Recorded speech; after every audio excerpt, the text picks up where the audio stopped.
Hello students, ये class 12th political science CBSE 2025 का question paper है। क्वेश्चन पेपर कोड आप सभी अपनी स्क्रीन पे देख सकते हैं। इस वीडियो में हम आपको इसके आंसर बताने वाले हैं, तो आप सभी जल्दी जल्दी अपने आंसर्स मैच कर लीजिए।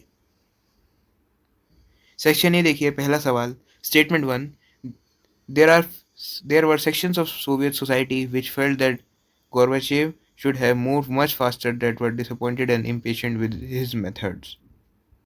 तो इसका करेक्ट आंसर हो जाएगा आपका option A. Both statement 1 and statement 2 are true. दूसरा सवाल, which leader played an important role in the disintegration and coup against Soviet Union. तो इसका करेक्ट आंसर है option A. Third question, assertion reason है, question नहीं है। Assertion कहता है the government suspended the freedom of press and implemented press censorship during emergency in 1975।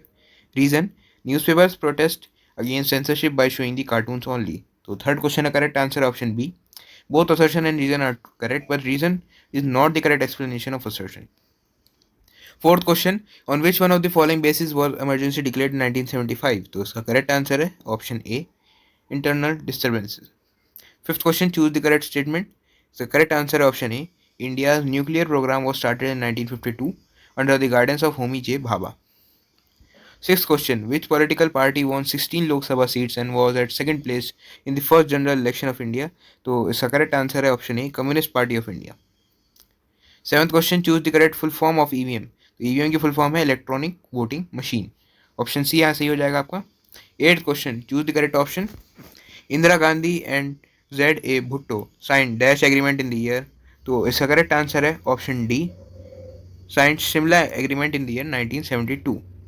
Ninth question, match the following. तो इसका करेक्ट आंसर है option A. तो balance of power आपका ट्रेडिशनल सिक्योरिटी हो जाएगा। बी, जो बी आपका मैच हो जाएगा option first, giving a certain types of weapons. Third, C यानी माइग्रेशन आपका न्यू सोर्स ऑफ थ्रेट, और डी यानी फ्रीडम फ्रॉम थ्रेट्स आपका सिक्योरिटी से मैच हो जाएगा।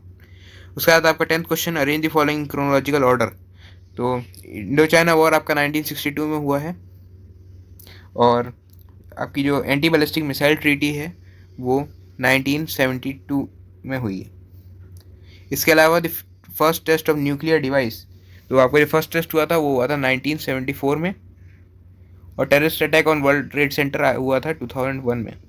तो आपका जो करेक्ट क्रोनोलॉजिकल ऑर्डर हो जाएगा वो हो जाएगा ऑप्शन डी। उसके बाद आपका 11th question, which one among the following agreements was to cut the green house gas emission. तो ये है Kyoto protocol. Question number 12, agenda 21 contains a list of. तो इसका करेक्ट आंसर है ऑप्शन बी, डेवलपमेंट प्रैक्टिसेस। इस video में हम आपको सिर्फ MCQ टाइप क्वेश्चन के आंसर बताने वाले हैं। डिटेल आंसर के लिए आपको थोड़ा वेट करना होगा। तो शुरू करते हैं क्वेश्चन नंबर 24 से। Section D, question number 24। आपको कार्टून दिया गया है, उसके बेसिस पे आपको कुछ क्वेश्चंस पूछे गए हैं, आपको उनका आंसर देना है। तो question number 24.1, which one of the following is the most important resource in global strategy. तो ये है option B, oil. 24.2, which of the following regions account for about 30% of global oil production. तो ये है Gulf region. 24.3, which Gulf country was invaded by US America. तो ये option A, Iraq. उसके बाद आपका 24.4, what was the objective of United States of America to attack the Gulf country?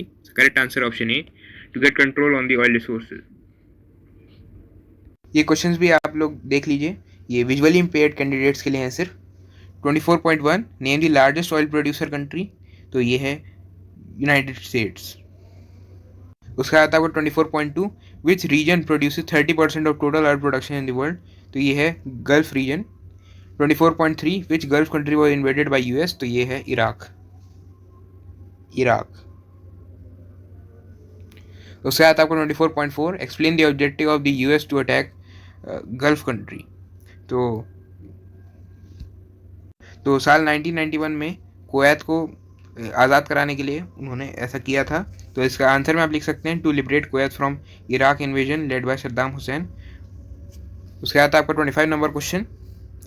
तो आपको यहाँ पे एक पैसेज दिया गया है, इसके बेसिस पे आपको कुछ क्वेश्चंस दिए गए हैं, आपको उनको आंसर करना है। 25.1, which ideology was adopted by the post Soviet country. इसका correct answer option B, capitalist and democratic. 25.2, which republic among the following become the successor of Soviet Union. तो ये है option D, Russia.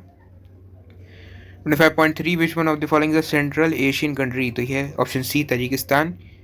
25.4, which part of Soviet Union has vast hydrocarbon resources? तो इसका correct answer है option B, central Asian republics. Question number 26। पहली statement, the state where the assassination of Rajiv Gandhi took place, तो ये है तमिलनाडु।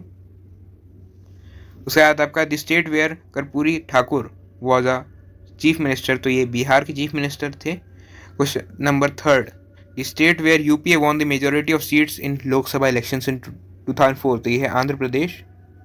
उसके बाद आपका 4th question, the state where Bahujan Samaj party BSP achieve a break through इन 1989 एंड 1991 इलेक्शंस, तो ये है यूपी का स्टेट। अगर आपको मार्किंग करनी है तो आप कर सकते हैं। आपका जो ए है वो बिहार है, सी यूपी, बी आंध्र प्रदेश और डी तमिलनाडु। आप सभी एक बार पूरा क्वेश्चन पेपर देख लीजिए। तो ये था आपका अच्छा question paper. Thank you for watching. Once more.